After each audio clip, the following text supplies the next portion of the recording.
नमस्कार, आपका स्वागत है आज के इस वीडियो में। जब भी व्यक्ति का ध्यान कहीं और जाता है तो केवल उसका ध्यान वहाँ पर नहीं जाता है, उसकी ऊर्जा भी वहाँ पर चली जाती है।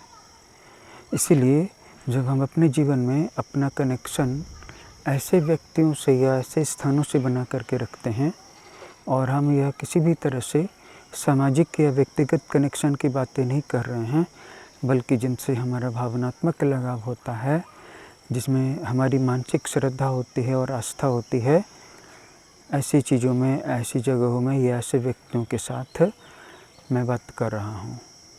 हमारी ऊर्जा वहाँ पर ही चली जाती है और इसी के साथ हमारी ऊर्जा की क्वालिटी बदल जाती है। मैंने अपने पिछले वीडियो में कहा था कि किसी भी व्यक्ति से जुड़ने का कारण अगर शारीरिक है तो ये गलत है, क्योंकि अगर आप किसी भी व्यक्ति के शरीर को देख कर के उससे जुड़ रहे हैं कि उसका शरीर कितना आकर्षक है या युवा है, तो आपको आगे चल कर के दुख होगा। दूसरी बात यह है कि आप विषाद में चले जाएंगे 2 कारणों से। एक तो ये कि आपके अपने पास शायद वैसा शरीर नहीं है, और दूसरा ये कि वो व्यक्ति आपको क्यों नहीं प्राप्त है। आपको किसी दूसरे को तो देखना ही नहीं है। नहीं देखना है तो नहीं देखना है, और नहीं देखना है तो उसके पद को भी नहीं देखना है कि वो कितने ऊंचे पोस्ट पर चला गया है, उसको कितनी अच्छी नौकरी मिल गई है, या वो कितना अच्छा बिजनेस कर पा रहा है और मैं क्यों नहीं कर पा रहा हूँ। तो आप अपने जीवन में काम करने के लिए आए हैं, आपको अपने जीवन की रियलिटी मिली है, आपको अपने जीवन का एक ग्राउंड मिला है। आप इस ग्राउंड में वर्क कीजिए ना। इस ग्राउंड से नज़रें हटा करके किसी दूसरे व्यक्ति की उपलब्धियों को, अचीवमेंट को, पोस्ट को, पद को, पावर को, नौकरी को मत देखिए। नहीं ये देखिए कि कोई व्यक्ति बिजनेस में कितना ज़्यादा आगे बढ़ गया है। इससे आपको दोहरा दुख होगा। पहला तो ये कि आप क्यों नहीं कर पाए, और दूसरा ये कि वो कैसे कर गया। अगर वो कर भी गया और अगर आप उसके फ़ैन भी बन गए तो भी वो आपको कुछ दे नहीं देगा, फिर भी आपको खुद अपने लिए काम करना ही पड़ेगा। और अगर आप उसके फ़ैन नहीं बन पाए तो डेफ़िनेटली आप उसको ट्रोल करने लगेंगे, उससे हेट करने लगेंगे। इस स्थिति में आपका जीवन और भी नीचे चला जाएगा।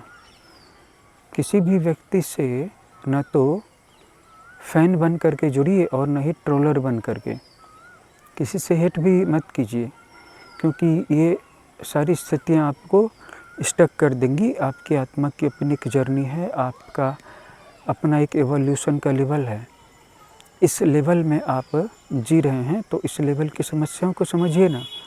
अपने जीवन की समस्याओं का समाधान वहाँ से स्टार्ट कीजिए ना, जहाँ पर अभी आप फंसे हुए हैं, जहाँ पर अभी आप स्टक हैं, या जहाँ से अभी आपने चलना शुरू किया है। ये जो अभी आपका अचीवमेंट का लेवल है। वहीं अगर हम किसी व्यक्ति की पावर को देखते हैं कि उसने कितनी पॉपुलैरिटी या राजनीतिक सत्ता या प्रशासनिक सत्ता हासिल कर ली, या उसकी जान पहचान बड़े बड़े लोगों से कैसे हो गई, मेरी क्यों नहीं हो पाई, ये भी गलत है। क्योंकि जिस दिन आप उस पर से ध्यान हटा करके कि वो व्यक्ति इतना फेमस कैसे हो गया, इतना पावरफुल, तो आपका ध्यान तब अपने ऊपर जाएगा, तब आप उस दिन से वहाँ अपने लेवल से आगे बढ़ना शुरू करेंगे। वहीं अगर हम किसी व्यक्ति को इसलिए देखते हैं कि वो व्यक्ति इतना ज़्यादा अमीर कैसे बन गया, भले ही वह अमीर माँ बाप का बेटा हो, या वो खुद ही अपने से अपनी क्षमताओं के बलबूते पर अमीर बना। मान लीजिए कि कोई व्यक्ति बहुत ही फेमस इंस्टाग्राम स्टार बन गया, या कोई बहुत बड़ा यूट्यूब का स्टार बन गया, या किसी के पोस्ट फेसबुक पे बहुत ज़्यादा लाइक लाते हैं। इसके माध्यम से उसको नेम, फेम और दौलत सब कुछ मिलती है, तो भी आपकी जर्नी स्टक हो जाएगी। आप कभी भी किसी और की जर्नी को नहीं देखें, आप हमेशा अपनी जर्नी को देखें। क्योंकि जब आप यहाँ पर आए थे तो आपको अपना एक शरीर दिया गया था, और उस शरीर के पीछे आपका जन्म जन्मांतरों का अपना मानसिक विकास साथ में आया। और इसके साथ ही साथ अपने प्राणों की कई जन्मों की यात्रा आई आपके साथ। मतलब अगर किसी और व्यक्ति को कोई बहुत बड़ी चीज़ मिल गई, नेम मिल गया, फेम मिल गया, पावर मिल गई, दौलत मिल गई, तो वो दरअसल में उसके और उसके पूर्वजों का कई जन्मों का एफर्ट था, आपका नहीं रहा होगा। इसीलिए आपको मायूसी होती है।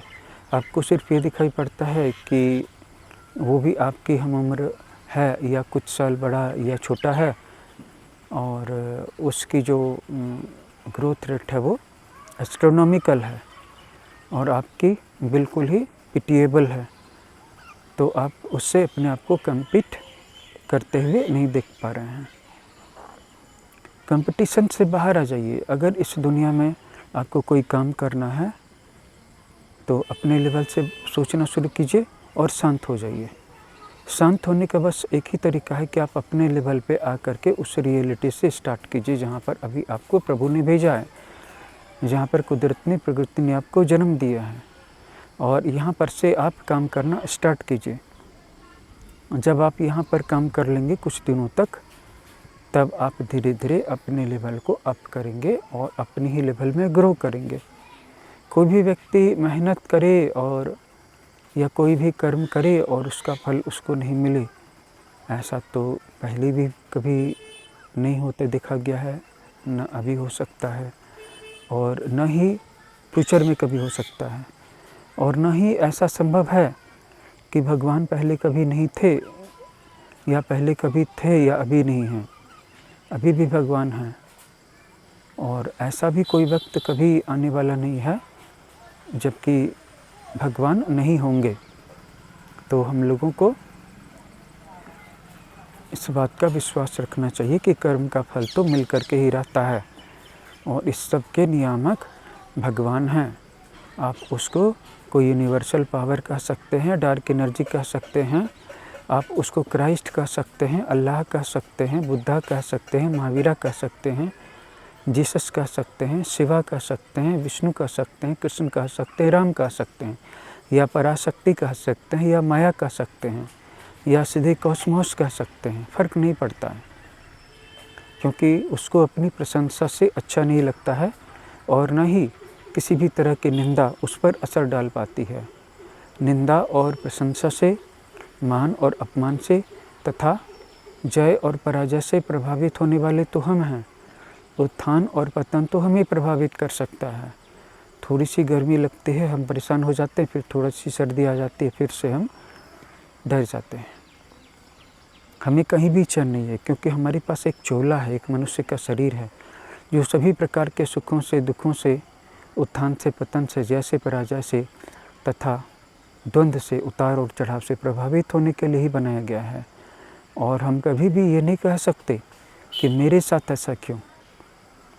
हम ऐसे नहीं हैं कि हमें मारा नहीं जा सके, हमें पनिश नहीं किया जा सके, हमें रोका नहीं जा सके, हमें दबाया नहीं जा सके। अगर हम गलत स्टेप उठाएंगे तो हमें रोका भी जा सकता है, मारा भी जा सकता है, दबाया भी जा सकता है, और बहुत कुछ किया जा सकता है। हम अभी उस चिन्मय अवस्था में नहीं पहुँचे हैं जहाँ पर कि हमसे कोई गलती होती ही नहीं है और न ही कोई हमारा कुछ बिगाड़ सकता है। चिन्मय अवस्था में पहुँचने के लिए उस चिन्मय तत्व की उपासना करनी पड़ती है, और उसकी उपासना करने के लिए आपको एक मार्ग पकड़ना पड़ता है। आप शैव मार्ग पकड़ लें, आप शाक्त मार्ग पकड़ लें, आप वैष्णव मार्ग पकड़ लें, आप सौर मार्ग पकड़ लें, आप ध्यान का मार्ग पकड़ लें, आप योग का मार्ग पकड़ लें, आप कर्म का मार्ग पकड़ लें। लेकिन कहीं न कहीं उस साकार की निराकार रूप में या उस निराकार के साकार के रूप में आपको फॉलोइंग करनी है। इसे हम संस्कृत में उपासना कहते हैं।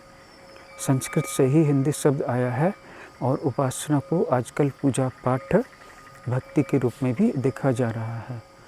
वैसे पूजा और भक्ति भी संस्कृत के ही शब्द हैं, पाठ भी संस्कृत का ही शब्द है। ऐसा नहीं है कि संस्कृत के सारे शब्द हिंदी में आकर के अपना रूप बदल बैठे हैं। कुछ ऐसे भी संस्कृत शब्द हैं जो आज भी हिंदी भाषा में के आने के बाद भी अपने मौलिक रूप में बने हुए हैं। और बात भाव की हो रही है, बात भाषा की नहीं हो रही है, बात भाव की हो रही है कि अगर आप भगवान की उपासना नहीं करते हैं, भगवान से नहीं डरते हैं, भगवान से प्रीति नहीं करते हैं, तो आपको पुलिस से डरना ही पड़ जाएगा, डॉक्टर से डरना ही पड़ जाएगा, पैसों के इंतज़ाम से चिंतित होना ही पड़ जाएगा। तो अगर आप भगवान को समय देते हैं, भगवान को एनर्जी देते हैं तथा भगवान की उपासना करते हैं, तो आपको जो इस संसार में व्यर्थ ही अलग अलग जगहों पे अलग अलग चीज़ों की, अलग अलग व्यक्तियों की खुशामद करनी पड़ती है, उसमें कटौती हो जाएगी। यही मैं कहना चाहता था। आप के हाथों में है कि आप अपना जीवन कैसे गढ़ते हैं।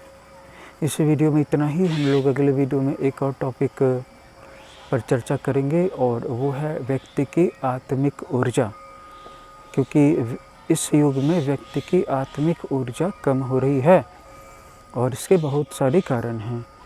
जब व्यक्ति की आंतरिक या आत्मिक ऊर्जा में कमी आने लगती है तो व्यक्ति को हर जगह में एक शून्य जैसा एहसास होता है, लगता है जैसे किसी चीज़ की भारी कमी है, शक्ति की, ऊर्जा की भारी कमी है।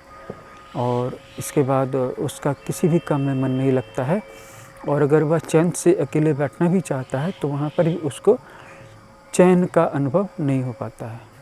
लेकिन वही अगर हम अपनी आत्मिक ऊर्जा को बढ़ा लें, अपनी आंतरिक शक्ति का उत्थान कर लें, जिसके बहुत सारे तरीके, बहुत सारे रास्ते हैं, हम उन्हीं पर अगले वीडियो में प्रकाश डालेंगे।